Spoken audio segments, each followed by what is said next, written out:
আসসালামু আলাইকুম। বাংলাদেশের রাজনৈতিক আকাশে এখন এক নতুন সমীকরণের গুঞ্জন। দেশজুড়ে এখন একটিই প্রশ্ন, কে হচ্ছেন আমাদের পরবর্তী রাষ্ট্রপতি?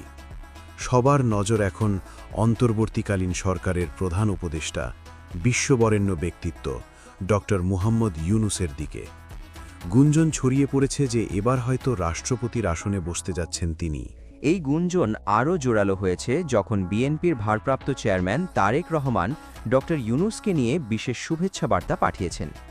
রাজনৈতিক বিশ্লেষকরা মনে করছেন তারেক রহমানের এই ইতিবাচক অবস্থান দেশের আগামীর রাজনীতিতে এক নতুন মোড় নিতে পারে। তারেক রহমান তার বার্তায় বর্তমান প্রশাসনের গতিশীলতা এবং জনগণের অধিকার পুনরুদ্ধারে ডক্টর ইউনূসের নেতৃত্বের প্রতি যে আস্থা দেখিয়েছেন তা নিঃসন্দেহে তাৎপর্যপূর্ণ।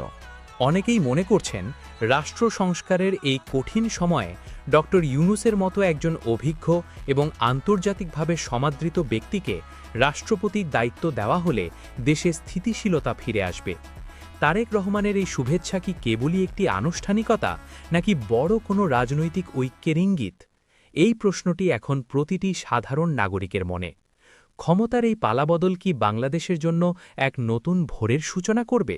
প্রিয় দর্শক, আপনারা কি মনে করেন, ডক্টর মোহাম্মদ ইউনূস কি রাষ্ট্রপতি হিসেবে বাংলাদেশের জন্য সঠিক পছন্দ হবেন?